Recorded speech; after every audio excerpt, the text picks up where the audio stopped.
We had an interesting discussion earlier this week about the disparity in quarterbacks between the NFC and AFC. And part of that is you look in the AFC and they're just first round quarterback after first round quarterback. And a generational talent in a first round quarterback is Trevor Lawrence, who was drafted number 1 overall last year. The first year didn't go as planned. Ugly year. I think he went 8 straight games without a passing touchdown. But you look at him the last, 7-8 weeks, nothing short of remarkable. Everything advertised, honestly. Almost 4,000 passing yards. He should exceed that this coming weekend. 24 touchdowns, 8 interceptions. Last year, he led the league in interceptions. I believe was tied with Matthew Stafford. So he's really turned that around.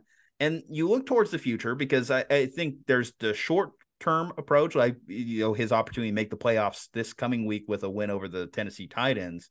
But then there's long-term. The Jags are making moves this last trade deadline.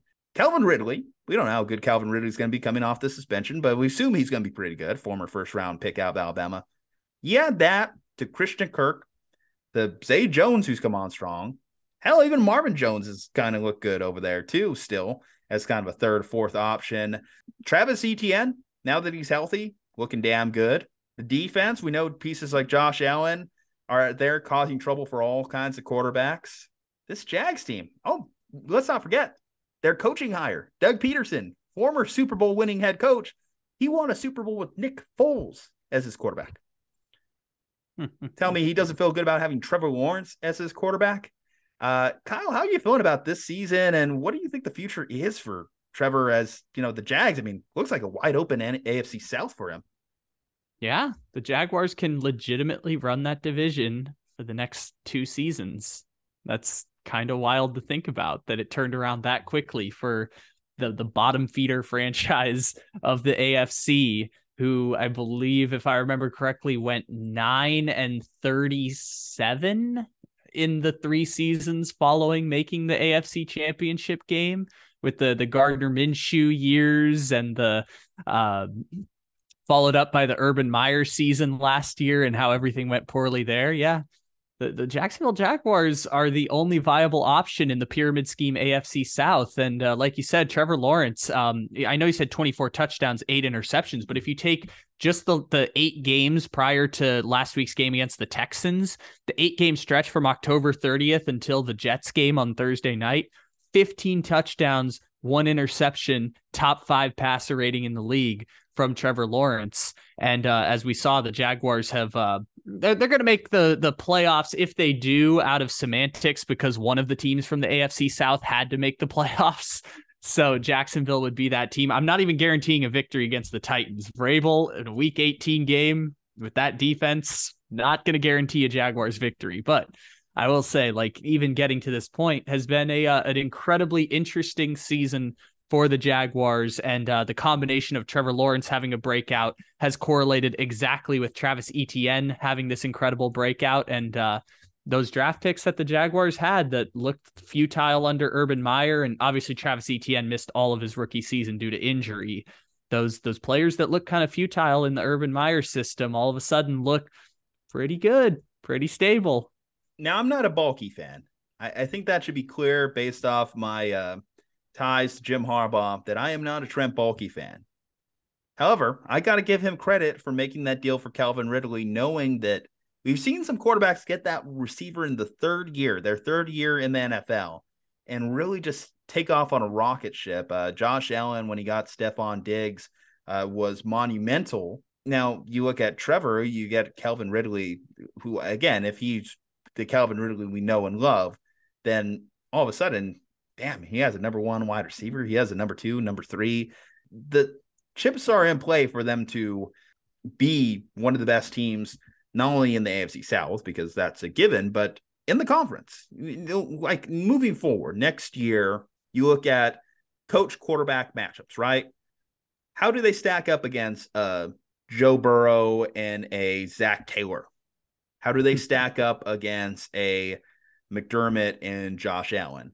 We know that Andy Reid and Patrick Mahomes are the best quarterback-coach combo in the league, but Pederson, again, he has some jewelry on his resume. He's not a bum, and Trevor Lawrence was advertised as the best quarterback prospect since Andrew Luck. what does that mean? Because if we're to say that he levels up on this stat line, because 24 touchdowns, okay, Jimmy Garoppolo throws 24 touchdowns. Kirk Cousins throws 24 touchdowns, right? This is kind of like that tier 3 kind of numbers, but we project maybe they improve the offensive line. That gets a little bit better, right? If they make that a priority, can he get into tier 1 by next year? What do you think on that? Tier 1 being which group? Because can he get, because again, given the level of prospect he is, given he is getting an elite wide receiver next year, who knows what Jacksonville could continue to in the draft? Can he get up there with Mahomes? Can he get up there with Josh Allen, Burrow, some of the other guys that we think of in the next tier up?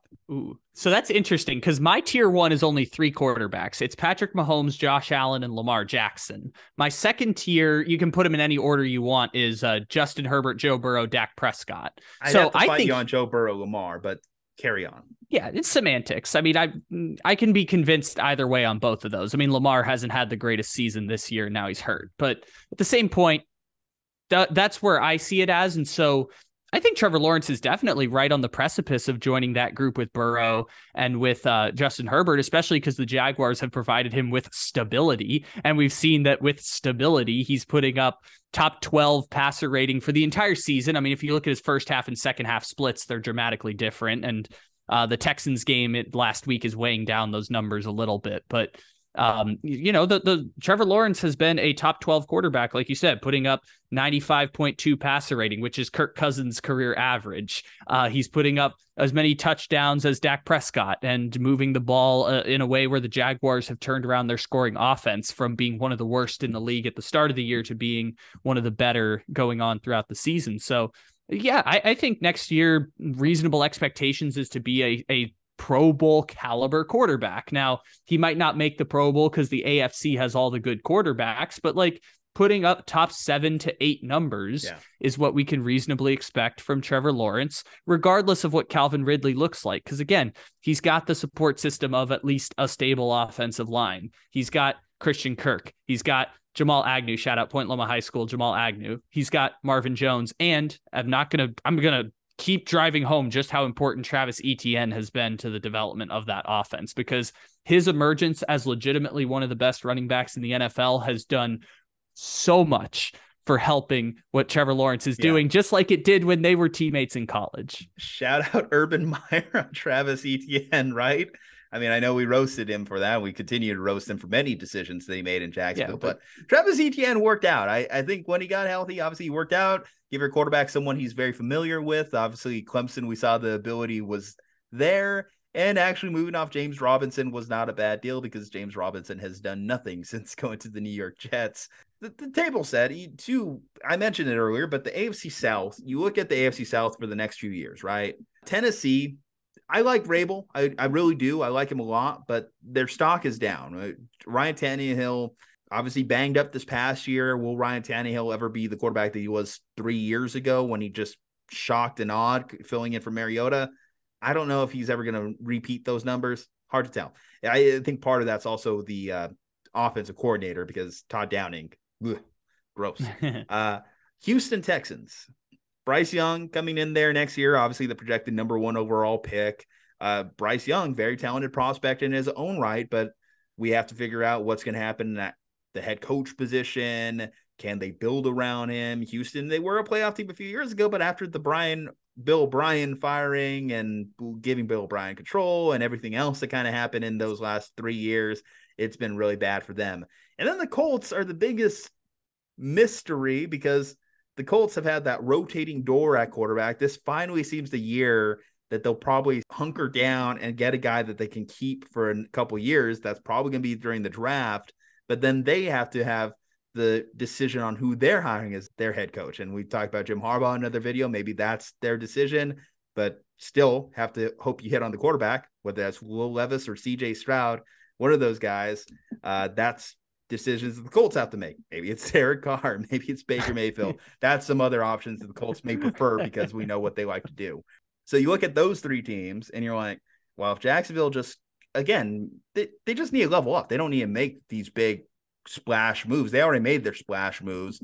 They just need to continue build on what they have. Like if Trevor Lawrence next year graduates from a 24 touchdown a year guy to a 35 touchdown a year guy, a 4-1 touchdown interception guy, then you're just going to be better regardless. You're going to be a 10-win team regardless.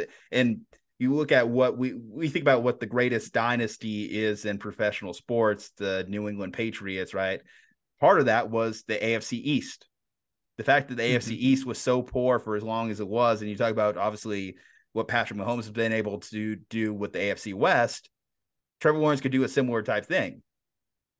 I mean, the North is going to be tough for Burrow, Lamar, Kenny Pickett, Deshaun. Doesn't matter. Either of those four quarterbacks, they're going to have to battle it out each and every given year. That's why I said they have they can run the AFC South for the next 2 years, because as bad as things look for the Titans, Colts, and Texans, the Texans have been shit for 3 years. They've already done a whole bunch of the rebuilding part. Like the Colts and the Titans, it's not great. We saw the Eagles turn it around in 2 years. Like those teams can turn it around in 2 years. And so Jacksonville, I will give them 2 years in that point. Basically phrase it like this, as we're talking about the pyramid scheme AFC South that just exists to siphon money from all of our pockets, even though it provides shit football. You know how Justin Herbert's hanging out over there in Los Angeles? He's looking at this and being like, God damn it. Why can't I be in the AFC South? Because if the Chargers were in the AFC South, I might be on the same boat as you. As like, they could win 4 straight division titles. And I look at Jacksonville, I'm like, if they were in the AFC West, they would never sniff Kansas City. So they're benefiting from being in the pyramid scheme of the AFC South that gets them to what I classify as like the second tier of teams right now. And that's not to say that's not an indictment of Jacksonville at all. Like Kansas City is awesome. Buffalo is awesome. Cincinnati is awesome. Those teams are really hard to catch because not only do they have great quarterbacks, they have great players at other positions. And the Jaguars might be building towards that, but there's still work to do. And it's difficult to get high impact players in the door in Jacksonville. They had to literally spend 10 years losing in order to get those high impact players. I don't want you to rank the quarterbacks now, but I want to rank them 5 years from now. How do you think the AFC looks? 5 years is a long time, because I imagine that there's going to be some quarterback we don't even know about who's going to get in this conversation. But I'm going to assume that Caleb Williams ends up in the NFC, because eventually a quarterback has to end up in the NFC.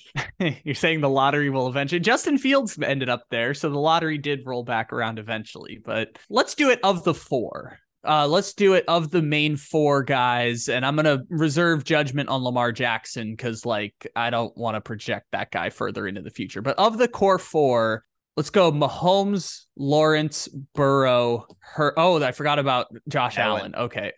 Man, there's so many good quarterbacks. That's what I'm saying, man. Literally, our playoffs, because, you know, the topic of debate, and I'm sure we're going to have this debate at some point too, because it's cannon fodder for sports shows. Who's going to be the next Brady Manning, right? And obviously we look at Mahomes and we talk about him as like this generation's Brady, but who is his rival? We thought it's Allen. Maybe it still is Allen, but now you look at Joe Burrow, and Joe Burrow is having all the success against Kansas City. Trevor Lawrence, we haven't seen what that matchup looks like. Herbert, we've seen them go back and forth. We're going to see them go back and forth a lot because they're in the same division. But yeah, right now we don't know who that next guy is, or who at least that year in, year out basis we're going to see this matchup in the playoff. But regardless, if you look at just the AFC matchups at quarterback, you know, on a given year, you could get, we have Patrick Mahomes going against Trevor Lawrence and Josh Allen going against Justin Herbert. And in the other bracket or whatever, you have Lamar going against Pickett or whatever. Let me phrase it this way to answer your question. I do not know what the answer to your question is. I would be guessing if I'm just giving you any number, but Patrick Mahomes is going to be number 1. Okay. That I feel confident in. Patrick Mahomes will be number 1. Everything after that, I don't know. I just don't know. You know, but let's talk about it a little bit. You know, like, because let's say we were playing Dynasty Fantasy Football, we would talk about this a little bit, because this is discussions that Dynasty Fantasy Football players are having too. Okay. Which organization is going to bank on out of the 3 guys, right? Buffalo feels more stable. they feel like they have a good culture and something they built. Maybe Stephon Diggs ages out and they got to find a replacement there or something like that. But for the most part, I feel like Buffalo for the next 3-4 years seems like they'll be fine. My question there is going to be Josh Allen and his ability, because he runs reckless. That's something that part of Josh Allen's game. It's what makes him phenomenal. But eventually it's going to catch up with him. I feel confident in saying that eventually Josh Allen's going to get hit with the case of the injury bug, and just part of his running style. He seeks out contact. Okay. You look at Jacksonville, it's like Jacksonville's historically been a bad franchise. Them getting Trevor Lawrence is the outlier. Them getting Doug Pederson in there is the outlier. But is it an outlier? Because remember, they had to do historic amounts of losing in order to get Trevor Lawrence in the first place. But now that they finally got him, is he the one piece to turn around their entire organization, right? And then the Chargers have been a mess, right?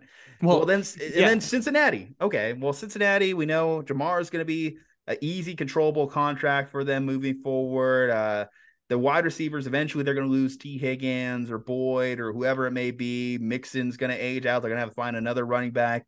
Can Zach Taylor be the coach that Joe Burrow needs him to be, right? Those are the questions. Mm-hmm. So out of those 4 situations, I would say best situation seemingly is Buffalo. My next one up, because this is where it kind of gets tricky, the third option there, right?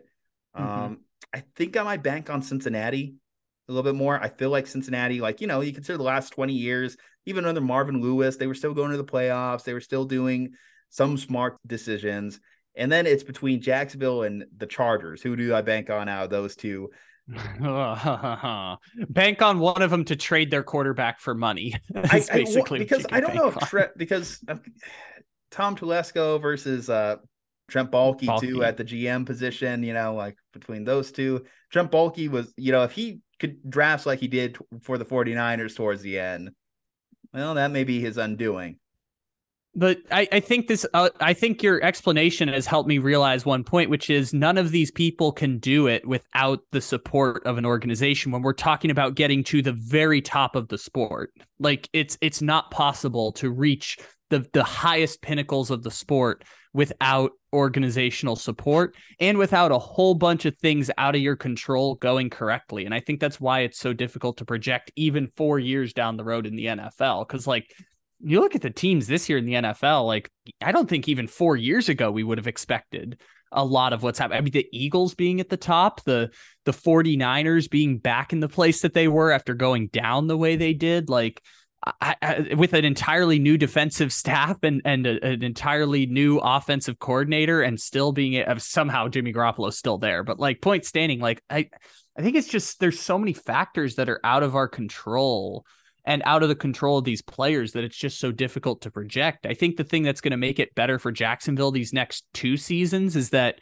the AFC South hasn't really provided a stable alternative. And, while the Titans might get a bullshit playoff spot or the Colts might get a bullshit playoff spot the next couple of years, I think the Jaguars can maybe win a playoff game. It might happen this year. So the Jaguars can reasonably expect to win a playoff game. And sometimes we know football is random and your chances improve if your quarterback can throw 36 touchdowns and 6 interceptions. Just ask the Bengals last year. Well, great example of these great matchups already. We're going to get Trevor Lawrence versus Justin Herbert seemingly out the gate if the Jacksonville Jaguars can get things done this coming weekend. Or Baltimore. Well, that's also going to come down to Cincinnati, who's also fighting for the 1 seed. So, there is that. Mm-hmm. But anyway, guys, talking about Trevor Lawrence, what do you think is the future for Trevor Lawrence? Comment below. Leave a like on the video. Subscribe to the channel. Follow us on all our social medias. Follow the neon sign in the back, @Slumpbuster Podcast, @Slumpbuster Pod as well. Juju and Kyle here. Stay safe, happy, and healthy. We will see you next time.